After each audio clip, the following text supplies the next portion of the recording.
After the tone, please record your name.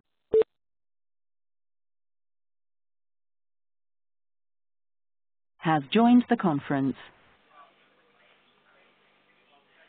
There we go, Matt. You should have that. Okay, yeah.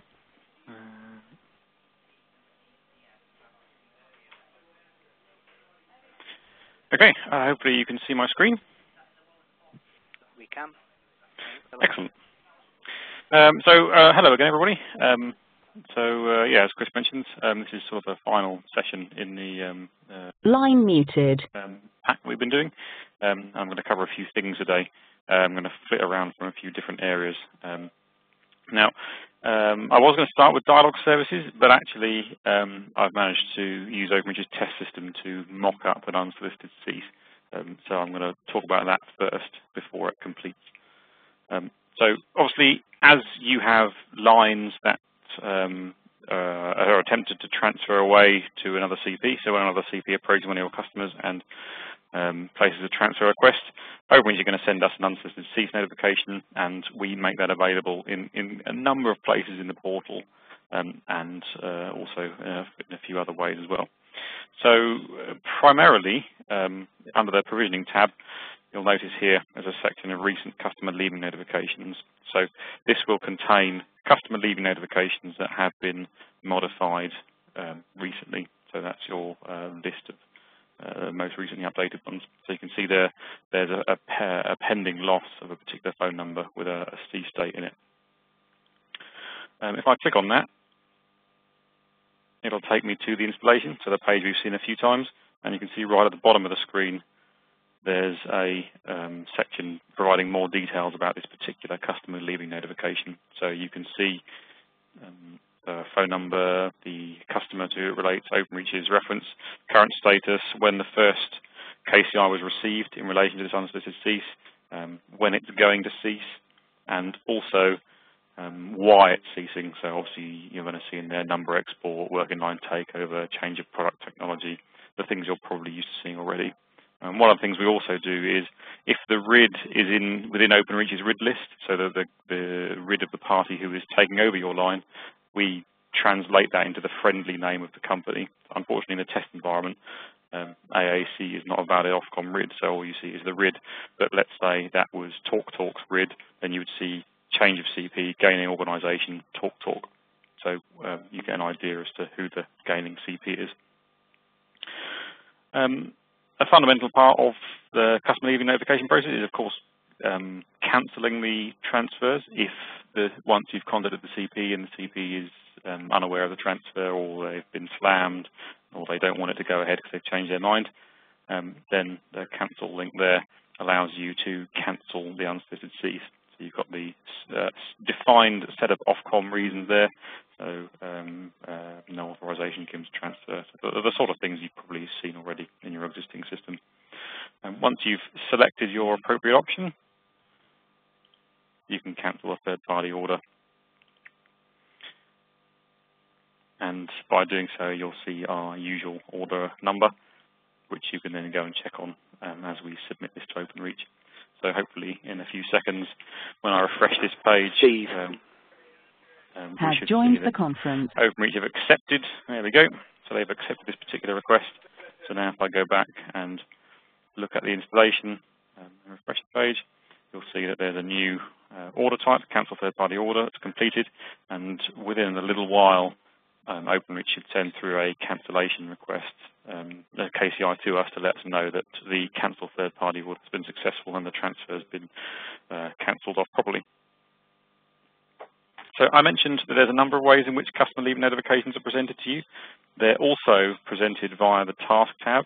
So whenever we get an unsolicited cease, we raise a task, and that's available in the task tab. So you can see if you're subscribed to tasks to email, for example, you'll get those via email.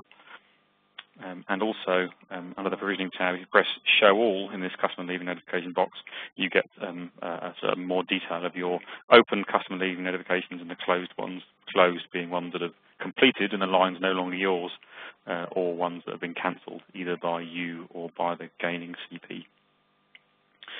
There's also some reports available for unsolicited ceases. Now, I'm going to cover reports a bit later on, but rest assured, there is a report available that you can have that provides details of the unsolicited ceases via email. Okay, I'm going to start. When I say start, I'm going to move on to Dialog. So Dialog services, as I'm sure you're already aware, are pretty much fundamental to the order process. They underpin a lot of the orders in the portal, particularly the acquisitive orders and things like change of address and so on. Whenever there's any kind of provisioning activity that's required, there's generally some form of Dialog service involved. And some of them are useful in a standalone capacity. Things like, for example, appointing is never useful in a standalone capacity because you're always going to appoint. Whenever you're requesting an appointment, it's always going to be in the context of an order or a fault. So as a result, we've boiled down the list of Dialog services into just the ones that are useful in a standalone capacity. You can put them here on the Dialog tab. So we've got Find an Address, which, as the name suggests, allows you to locate an address. Query Line Availability, which allows you to put in identify an address and then go on to view the line plant. Obtain installation details, which is obviously where you can look at the particular details about a line that's not yet under your ownership. Find a number, where you can browse a list of available numbers at a given exchange. Query service suitability, so that's the red, amber, green traffic light as to whether you can get ISDN2 at a particular location. So not many people know, but ISDN2 is actually a distance-dependent service, a bit like broadband. And so if you live too far away from the exchange, you can't get ISDN2. And cluster check for numbers. This allows you to, given 2 or more numbers, get a list of the clusters to which those numbers are assigned, which is obviously pretty useful when you have a customer who is perhaps looking to move a number off of a PSTN line as an SNDDI onto one of their existing circuits, or generally whenever they're looking to move numbers around and digital products are involved, then cluster checking is a way of verifying whether what the customer wants is achievable. So I'm going to look at a couple of these in some more detail. So query line availability, the first step is to locate the property that you're interested in, which is done first of all via an address search here. So I'm going to look at Greg's the Bakers. So in this optional step, you can enter a telephone number to see whether it can be retained at this particular property. So if the customer is moving house, for example, and they want to know whether they can keep their number, you can do a one-shot check to ascertain whether that's the case. That's an optional step. And here are the results of the query line availability. So you can see that for this particular property, there are 60 spare pairs, 22 working lines, 1 stop line. It's got an external DP. You can see a list of the working lines here. And if you own the line, then you'll see the full number. If you don't own the line, then you'll see an access line ID, which is, in the test environment, OpenReach, just stick a C0 in front of it, but in the real world production environment, it's an official line access ID and you can't work out the phone number. If it's not one of your lines, then OpenReach show you the last 2 digits of the phone number. Again, in test, they give you a few more, but in production, it's just the last 2. And you can see a breakdown of the product types there. Right at the bottom of the screen here, you can see the stop line, in which case it is just 1. And you can see the ghost number allocated to that line and the last 2 digits of the previous working telephone number and when it was stopped. So if I pick one of these lines here, head back to the Dialog tab, we'll now do an obtain installation details call. So this is where you can input a phone number and a postcode, and OpenReach will tell you what that line looks like. So this is sort of fundamental to the transfer process, but obviously is also useful in a pre-sales capacity when perhaps you're looking to provide the customer with a quotation for service. So you can see here that this is an ISDN30. You can see that it's got 10 channels, it's on care level 2. You can see where it's installed, a breakdown of all of the number slots. So this one's actually got all 5 slots occupied, and you can see that some of them are DDI ranges. If this line had calling network features like CLIP or CLR, you would see those also listed on this page. It just so happens that this particular ISDN30 has none. So this screen allows you to, it sort of gives you everything that you might need in order to provide the customer with a quotation for service. Obviously, debt management there. You only see debt management if it's a line under your ownership. So if you don't own the line, OpenReach won't return debt management products, so you won't know whether it's barred because they're not paid their bill. Okay. I don't think I'll go into more detail on the other dialogue services. They're pretty self-explanatory, but I just covered the two most common and most useful ones in a bit more detail. So I'm going to move on to modifiers now. Now, there's a wide variety of things you can modify on a line, of course, but just like logging a fault, the first step you have to undertake is to locate the line that you're interested in. So portal search there, top right with the phone number, and then you click the installation link there, and we'll get taken straight to the line in our inventory, so you can see all the usual details, what features it's got on it, and so on. Now, to make any changes to this line, you click on the Make a Change shortcut here, and confirm the line type, and then you'll see a list of all of the things you can change. So you can convert this line to a basic line or a multi-line. It's currently a premium single line, as you can see there. You can convert it to a digital line, so I2 or I30. You can change the line's location, and line location really means same premises, which is an internal shift, or different premises, which is a change of address. Change the care level. You can change the number, and there's 3 different options there. So using an imported number, using an OpenReach number, or using a number for an existing PSTN line. So that's the donor line renumber process there. Change features on the line, which is where you can obviously change the calling network features. Change the DQ entry. Change the line properties, so that's where you can change the termination type, request a block terminal, etc. And correct address reference. So that last item there is used when OpenReach have updated the address records associated with a particular line. And sometimes you'll notice that when you're trying to do things with a line, OpenReach will come back with an error message because the address has been changed. So once you've got the new NAD key, you can update the portal records here by clicking that link. So I'm going to take a look at change features on the line. And just like the provisioning screen, you are presented with a list here of all of the various features that this line is able to have. Caller display is already ticked because this line has already got caller display. But if the customer is phoning up because they want to add some premium international barring, for example, you just simply pick it from the list. And let's proceed. Choose the date. Now, just like all our other wizards, we work out the minimum lead time for you. So this is a same-day service. And that's all there is to placing a modify order. And there we can see the order number. And just like all orders in the system, we can check on its status here, see where it is in OpenReach's system, have the shortcuts box there to allow us to interact with it, look at the conversation view, if I refresh the page. Hopefully it should have moved on, or will in a second. So OpenReach's test system is not always the snappiest in picking up orders. There we go, fantastic. So now you can see it's moved on, and it's got the KCI as you'd expect. So if I go back to the installation, you can see that there's an in-flight order now, change installation, which is pending. Okay, now moving on, debt management. That's unfortunately an everyday part of most CP's lives. And debt management is pretty easy to apply via the simple link on the installation screen. And you've got there the 3 different types of debt management feature you want to apply. And that's all there is to it. I'm not going to place this particular order because I don't want to upset it.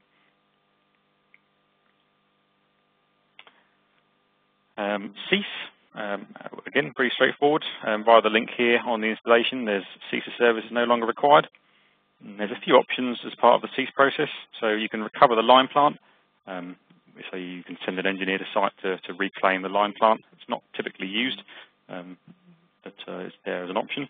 And here you've got the option to add caller redirect or remote call forwarding. So you've got caller redirect there, quarterly or 1 month only, and remote call forwarding, and so on.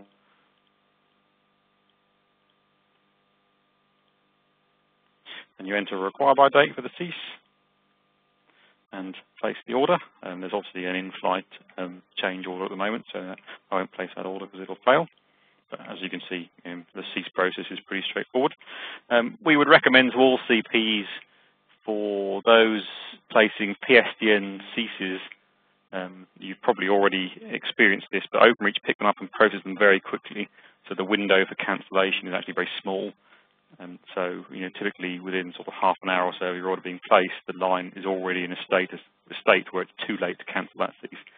So generally speaking, the advice we give to CPs is, unless there's an absolute necessity for it, if you stick a required by date of tomorrow in, then it'll cease in the small hours of tomorrow morning, and it gives you that extra window of availability to cancel the order if the customer suddenly phones up in a panic saying, I know I spoke to you this morning about my line cease, but I don't want that to happen. It gives you a little bit of breathing space in order to cancel it.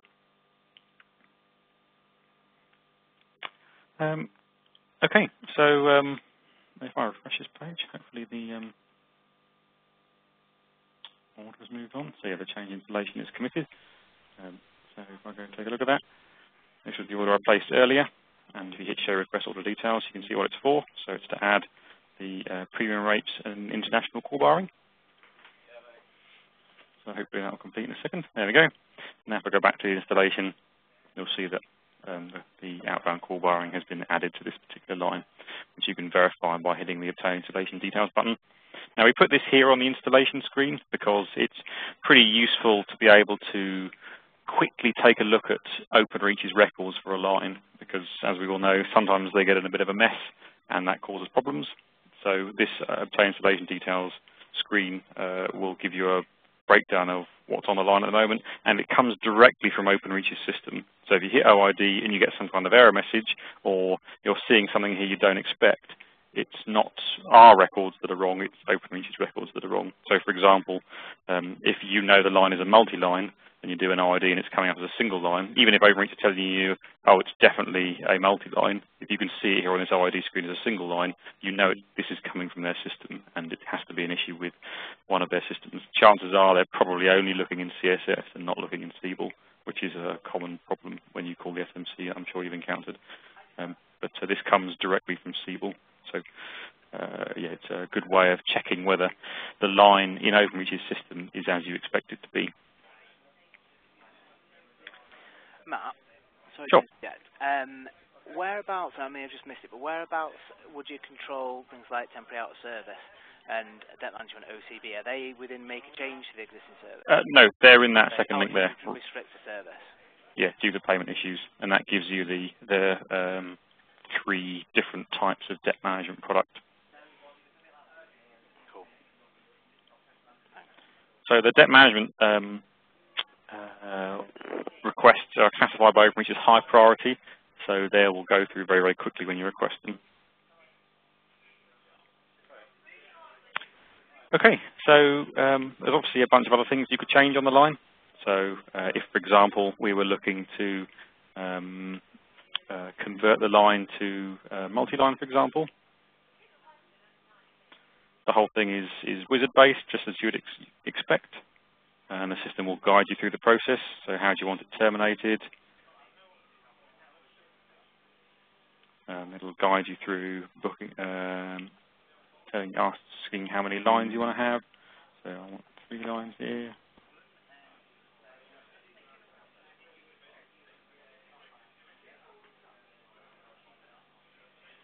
So booking the appointment.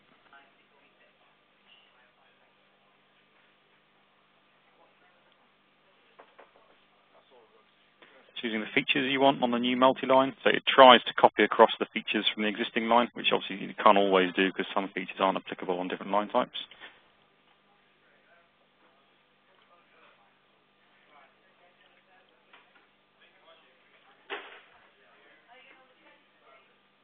Okay, and that's all there is to a single line to multi-line conversion. So you can see here, this is an order that's in flight. If I go back and look at the installation, I'll now see this order in my order list, and that's a change product order.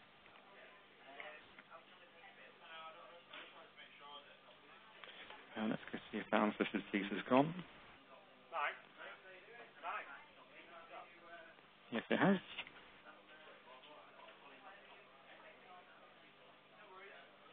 So you can see that unsolicited cease is now, that line is now gone.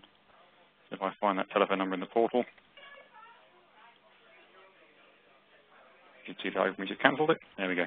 So the third-party cancel order I placed a few minutes ago has now come through as cancelled by Openreach, and that particular unsolicited cease has dropped off your list of incoming unsolicited ceases. Okay, let's see what else we can modify. So obviously ISTN products, you can modify those as well. So I can take a look at this ISTN2. Just like the PSTN lines, by the shortcuts menu here at the top, you've got exactly the same things. So restrict a service, cease a service, and so on. Under make a change, you've got all the things you can do with an ISTN2 line. So change line properties, line location, convert it to an analog line, and so on. And for example, change numbers. If the customer has an SNDDI that they want to move onto this line, via the change numbers link, you can populate the number slots. So here you can see what they've got at the moment, 2 slots there. You're going to retain the existing numbers, but I want to add a new SNDDI with a desired number. Has joined the conference. So let's say they want that particular number. I suspect this is going to fail because that number is not on the same exchange as the other ones. But you should see an example of some of the things we do in the portal. Okay. So Openreach's CVS system doesn't, some of the cluster check stuff isn't accurate. But on the previous screen, when you enter a number, we test whether it's on the same cluster as the existing circuit and don't let you proceed without that being true. Matt, that can be done in Dialog Services as well, can't it? Would you be able to know that? Sure, yeah.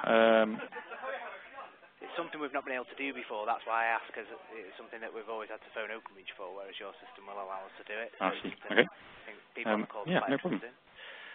Okay, so on the Dialog tab, under cluster check the numbers, first of all, you've got to identify the address.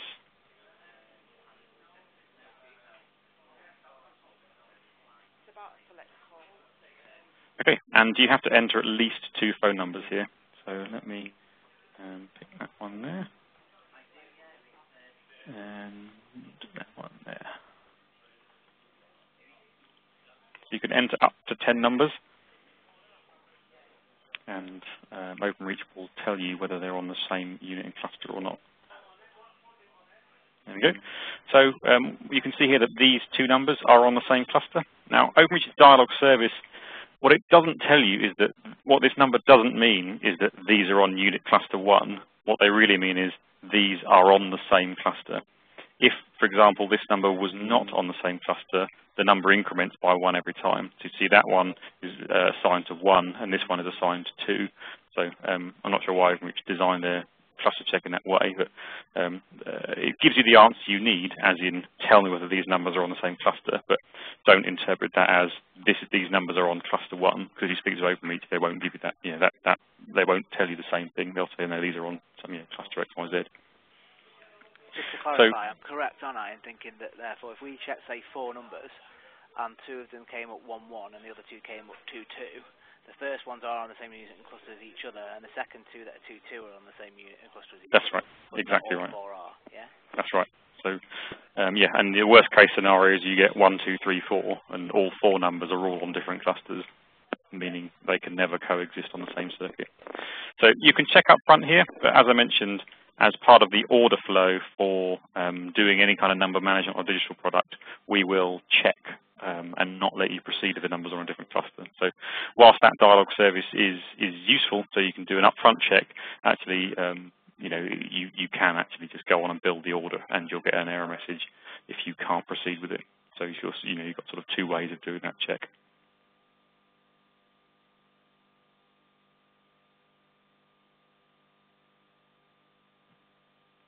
Hello? Chris, you there? I am, sorry, I popped myself back on mute again. Sorry. So the line went really quiet and I thought I'd been cut off. No, you're still with us. Okay, so if I go back to my ISTN2. Yeah, so there's a whole bunch of things you can change there, convert it to analog, change the number of channels, and change the features and so on. So pretty much everything you want to change can be done here via this make a change screen.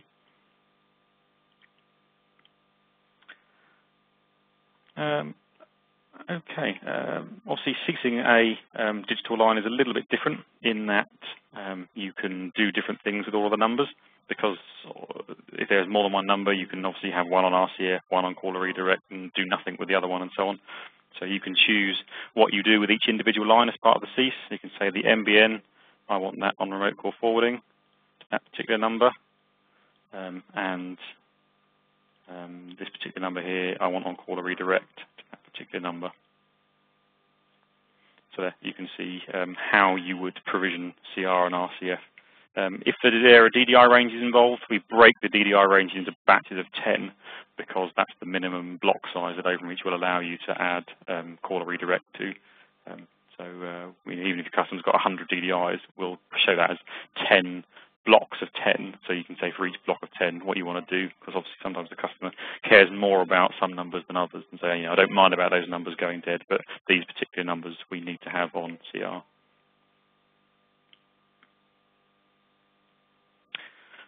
Okay, so that's most of the portal stuff covered. Now, reporting, we have a suite of reports available. Give me a second while I dig them out. And there we are, schedule report guide. So we have a whole pile of reports that we can schedule for you out of the system. So we can provide you with this PDF which explains all of these things. Now, reports are available either email or FTP, and you can subscribe to them, and some of them have different options. So, for example, if I look for unsolicited cease, there we go, so unsolicited ceases for a specified duration. So you can subscribe to a report, either daily, weekly, or monthly, that says, please send me via email a list of all of the unsolicited ceases that we've received within a given time period. So some people, for example, subscribe to a daily report of unsolicited ceases with a specified duration of yesterday. So what that really means is every day by email they've got a list of the unsolicited ceases that they received yesterday. Now that's particularly useful in scenarios where you have automated your letter production. So, if there's a piece of software that somebody's written that will take in a list of CLIs and produce the automated "sorry, you're leaving us" letters, then these sort of reports are useful for that. There's also other reports like telephone numbers, which is fairly common. So that's basically give me a list of all of the phone numbers I own. So if you're ever doing any kind of reconciliation or similar, you can get that out of the system. What's another common one? So change order messages. You can actually get individual KCIs if you want. So if you're looking to receive detailed information about the orders that have perhaps changed yesterday, then that's available as well. And that's generally used by people who've written some kind of system to process the incoming messages. But I guess what I'm trying to demonstrate is there's all kinds of different levels of detail available in a whole pile of different reports. So in order to subscribe to one of these reports, you would just need to raise a support ticket and we'll set that up for you. And that can either be a simple one-off hit, or it can be on a recurring basis via email or FTP. So Matt, is there any way of us building these ourselves? So what we had in Kofax previously, I know that our sales support manager Jen, she runs a report on a weekly basis of everything month to date that the resellers, for example, have sent. So that she can see that. And I know some of our resellers do the same. So there was a reporting function where they could just go in and then just run that. Is that something we could do, or do we have to sort of subscribe to, for example, would each reseller have to subscribe to that, or would we have to subscribe to that to be able to get that information to come back from you, or is there a way of actually building that report on the system itself? So there's a number of different ways you can get information out of the system. So under the Advanced Search tab, where are we? So on the Home or Provisioning tabs, there's this set of binoculars here, which allow you to filter down by certain criteria. So if you leave it blank, you'll get everything. If I press search there, you'll see this is a list of all the orders placed, and there's a CSV export there. So this is particularly useful if you're looking for all orders of a certain type. So for example, if you want to say, give me all of the like transfers that have been placed. Actually, I don't think there are. Oh, there we go. There's one. So you can get information like that out of the system. or show me all orders in a certain status. You can filter down by turn status, or show me all orders by a particular line type, or so on. And as sort of super users within Chess, you can filter that down by a particular reseller. So obviously the resellers won't see that because they're, all resellers are sandboxed in their own environment. But Chess, you guys in Chess will be able to say, give us a report that shows, when you're doing those, that particular, when you're filling that screen in, one of the options that you will see is, is this for everybody or is it for a particular reseller? Right. Okay, that's good. That's a good place to get that from, because that's more I was looking at from a reporting point of view. Really, is that are you able to get that information quickly, pull it out via about a particular reseller, or from the reseller's point of view, they can pull it out like this, and then, like you say, then you can stick it into a CSV file. That's perfect. That's really good. So obviously, the report PDF I showed you was a list of our standard reports. Yeah. If you have a requirement for a particular report, then we can look to build that for you. Now, generally, what we do is, if we get a requirement for a report, if we think it's a report that would be useful for lots of other people on the system, then that's something that we typically not charge for, and it would just be included in our suite of standard reports. If it's a really bespoke report that you need for a really specific purpose that we don't see any of our customers benefiting from, then generally there's a one-off cost associated with developing that report. Once that's done, obviously, it's a one-off cost, so you can then have it as often as you want it in the future.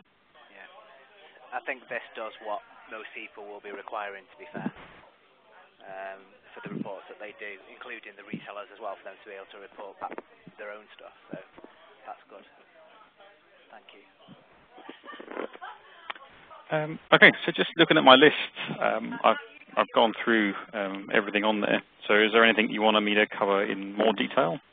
I don't think so, no. I think you have pretty much covered everything that was on that list. I think what we'll do is, again, to everybody that's on the call, if there's any questions, please field them across to me, and I'll field them over to Matt, or over to sales support even, or myself, and we'll field them over to SI, and we'll get the answers back on it. But I think that has covered pretty much everything that we wanted to on this session. So for any of you who've been on all the sessions or other sessions this week, thank you for joining. These are going to be recorded, or they have been recorded, and we are going to pop them all has left the conference. Reseller portal, or link to reseller portal for the resellers, and internally we're putting them somewhere for everybody to get hold of. So we'll be able to watch back through them again as well. So hopefully this will be enough, and we'll be fine with it. If anything else comes up, then we'll maybe look at further sessions, or I'll run further sessions going forward. So thank you for everyone for attending again. Thank you for Matt for all the sessions this week. Anyway, certainly thank you for today's, and we'll see how we get on from here. Dave. Okay. All right. No worries. Well, thanks so much for your time, everybody. Thanks very much, Matt. Thanks. Adelaide. Cheers. Bye-bye. Has left the conference. Has left the conference. Has left the conference. Has left the conference.